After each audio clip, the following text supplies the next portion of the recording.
فقد قال الله تبارك وتعالى في القرآن المجيد والفرقان الحميد: أعوذ بالله من الشيطان الرجيم، بسم الله الرحمن الرحيم. واعلموا أنما الحياة الدنيا لعب ولهو وزينة وتفاخر بينكم في الأموال والأولاد كمثل غيث أعجب الكفار نباته ثم يهيج فتراه مصفرا ثم يكون حطاما وفي الآخرة عذاب شديد ومغفرة من الله ورضوان وما الحياة الدنيا إلا متاع الغرور. وقال الله تبارك وتعالى في موضع آخر: فمن شاء فليؤمن ومن شاء فليكفر إنا أعتدنا للظالمين نارا أحاط بهم سرادقها وإن يستغيثوا يغاثوا ماء كالمهل وإن يستغيثوا بماء كالمهل بئس الشراب وحسنت مرتفقا يشوي الوجوه بئس الشراب وحسنت مرتفقا. میرے محترم بزرگوں اور دوستوں، اللہ رب العزت نے اس دنیا کو ایک عارضی دنیا بنایا ہے، ایک وقتی دنیا بنایا ہے۔ عارضی اور وقتی کا مطلب یہ ہوتا ہے کہ یہ ہمیشہ ہمیش کے لیے باقی رہنے والی چیز نہیں۔ ایک دن ایک ایسا وقت آئے گا جس دن یہ دنیا ختم ہو جائے گی، یہ دنیا فنا ہو جائے گا، یہ دنیا نیست و نابود ہو جائے گا۔ کہ اس دنیا کے بارے میں اللہ تبارک و تعالیٰ نے قرآن کریم کے اندر ارشاد فرمایا کہ اس دنیا کے اندر رہنے والے لوگ ایک مسافر کی طرح ہیں، ایک راہگیر کی طرح ہے، ایک راستہ ہموار کرنے والے لوگوں کی طرح ہے کہ جن کی کوئی منزل نہیں، کہ جن کی یہ دنیا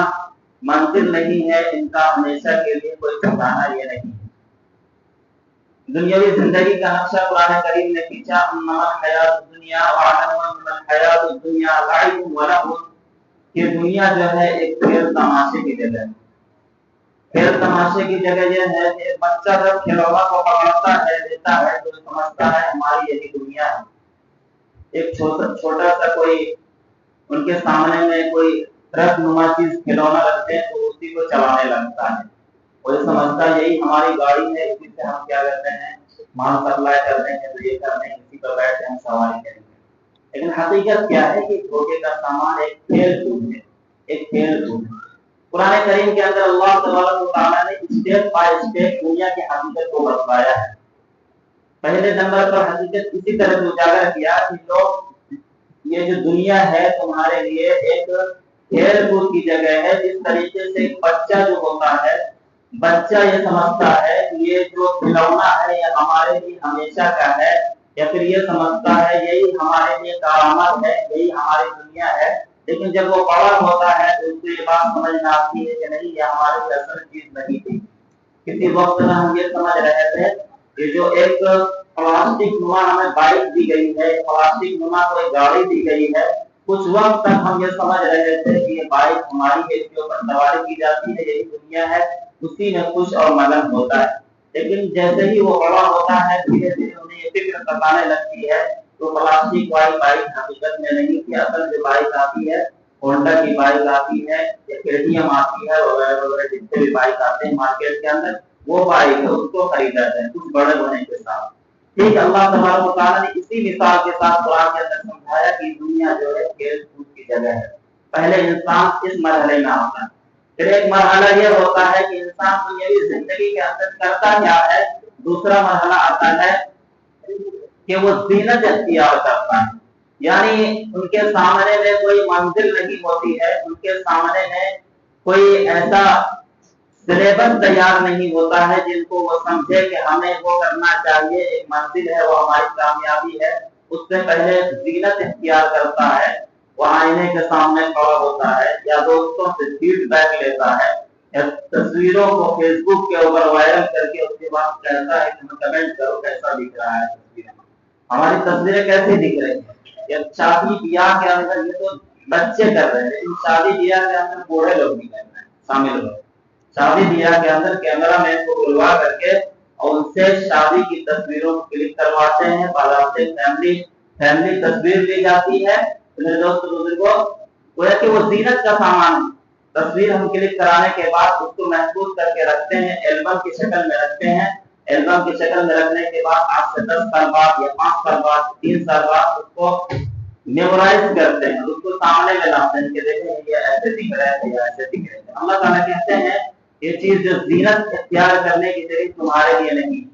یہ زینت کا سامان گھر کی دنیا بنایا گیا، تم یہ سوچتے ہو زینت کی جگہ ہے، لیکن زینت کی جگہ نہیں ہے، یہ تمہارا حسن ہے، یہ تمہاری جوانی ہے، ڈھل جائے گی۔ فوٹو کا آپ کیا کرو گے، تصویروں کا آپ کیا کرو گے، تصویر بچا کر کے ہی آپ کی جوانی اگر ختم ہو جاتی ہے، تصویر کو یادداشت کے طور پر یاد رکھ کے کیا کرو گے؟ ایک دن آپ کے بچے بھی آئیں گے، آپ کے پوتے ہی آئیں گے، ایک دن تصویر دیکھیں گے، دوسری دن اگر ان کو وہی تصویر دکھائیے گا، تیسری دن پھر وہی تصویر دکھائیے گا تو وہی بچہ کھڑا ہوتے ہیں نہیں ماما کہا ایک ہی چیز دکھاتے ہیں، ہٹائیے اس کو سائڈ کیجیے، تو ایسی بات سامنے آنے لگے گی اور آپ کیا کہتے ہیں قبر کے اندر موجود ہوں گے۔ تو زینت اختیار کرنے کی جگہ ہے، تو بتایا کہ زینت کے تعلق سے یہ عورتوں کا شیوا ہے، ایک مرد کا شیوا نہیں۔